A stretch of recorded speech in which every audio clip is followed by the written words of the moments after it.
சரிகமபா நிகழ்ச்சியில பவித்ரா பாடிட்டு இருக்கும்போது, சிங்கர் ஸ்ரீனிவாஸ் இறந்து போயிருக்காரு அப்படிங்கிற ரொம்பவே ஷாக்கிங்கான ஒரு தகவல் தான் சமீபத்தில கிடைச்சிருக்கு.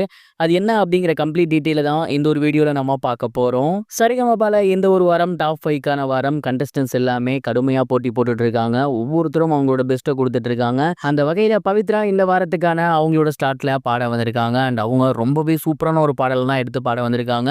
பவித்ரா கிட்டத்தட்ட பயங்கரமான ஒரு பெர்ஃபார்மன்ஸ் இந்த வாரம் குடுத்துருக்காங்க அப்படிங்கிறது தெரிய வந்திருக்கு. எந்த அளவுக்கு அவங்க பெர்ஃபார்மன்ஸ் குடுத்துருக்காங்க அப்படின்னா, சிங்கர் ஸ்ரீனிவாஸ் அவர்கள் அவங்க பாடிக்கிட்டு இருக்கும்போதே எந்திரிச்சு மேடைக்கு போயிருந்திருக்காரு அப்படிங்கிற அளவுக்கு பயங்கரமான ஒரு டெரிஃபிக் பெர்ஃபார்மன்ஸ் குடுத்துருக்காங்க. பாட்டு முடியிற வரைக்குமே அவரும் பக்கத்துல இருந்து பவித்ராவ பார்த்துட்டே இருந்திருக்காரு. பவித்ராவும் வெட்கப்பட்டுட்டே வந்து பாடியிருந்திருக்காங்க.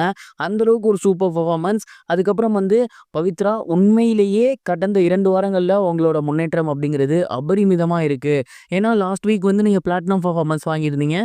இதே மாரி நீங்க கன்டின்யூ பண்ணணும்னு நான் சொல்லியிருந்தேன். அதுதான் இந்த சீசன்ல உங்களோட பெஸ்ட் பெர்ஃபார்மன்ஸ் அப்படிங்கிற மாரியும் நான் சொல்லியிருந்தேன். ஆனா அது பொய் அப்படிங்கிற மாரி இந்த ஒரு வாரம் ரொம்பவே சூப்பரான ஒரு பெர்ஃபார்மன்ஸ் குடுத்துருக்கீங்க. கொஞ்சம் கூட எதிர்பார்க்கவே இல்ல. அடுத்த வாரமே உங்ககிட்டேருந்து இப்படி ஒரு டெரிஃபிக் பெர்ஃபார்மன்ஸ் வரும் அப்படின்னு. கண்டிப்பா நீங்க டாப் 5ல இருப்பீங்க.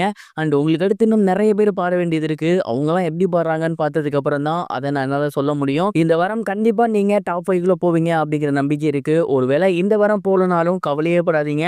நீங்க ரொம்ப சூப்பரா பாட ஆரம்பிச்சிருக்கீங்க. அடுத்தடுத்த வாரங்கள்ல கண்டிப்பா நீங்க டாப் 5க்குள்ள போயிருவீங்க அப்படிங்கிற மாரி பவித்ராக்கு தன்னோட வாழ்த்துக்கள ஷேர் பண்ணி, அண்ட் அந்த ஒரு இடத்துல அவர் வந்து பவித்ராக்கு ஆசீர்வாதமுமே பண்ணியிருக்காரு.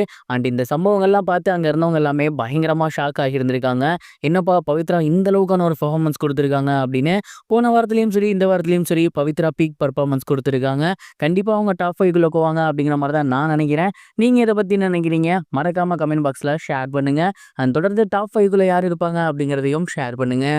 இது ஒரு புறம் இருக்க, ஆக்டர் சிம்பு அவர்களோட ரசிகர்களுக்கு மிகப்பெரிய ஒரு சோகம் ஏற்பட்டிருக்கு அப்படின்னு தான் சொல்லணும். என்ன அப்படின்னா, அவங்க எல்லாமே ஆவலோடு எதிர்பார்த்துக்கிட்டு இருந்த அந்த ஒரு எஸ்டிஆர் 49க்கான டைட்டில் வீடியோ இப்போதைக்கு வெளியாகாது அப்படிங்கிறத அந்த படத்தோட ப்ரொடியூசர் கலைப்புலி எஸ் தானு ரீசெண்டா ஷேர் பண்ணியிருக்காரு.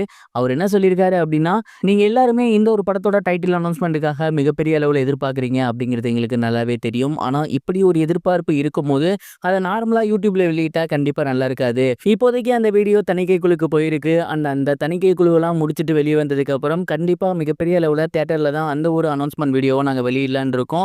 சிம்பு ரசிகர்களுக்கு அதுதான் சரியா இருக்கும் அப்படிங்கிற மாரி சொல்லியிருக்காரு. அதாவது இப்போதைக்கு அந்த டைட்டில் அனௌன்ஸ்மென்ட் வீடியோ வராது அப்படிங்கிறது தான் அவரு சொல்லியிருக்காரு. இந்த வாரம் கண்டிப்பா அனௌன்ஸ்மென்ட் இருக்கும் அப்படின்னு எதிர்பார்த்த சிம்பு ரசிகர்களுக்கு மிகப்பெரிய ஒரு ஏமாற்றம் தான் மிஞ்சிருக்கு. தீபாவளிக்கு வெளியிடுறாங்க அப்படிங்கிற ஒரு பிளானிங் போய்க்கிட்டு இருக்குன்னு சொல்றாங்க.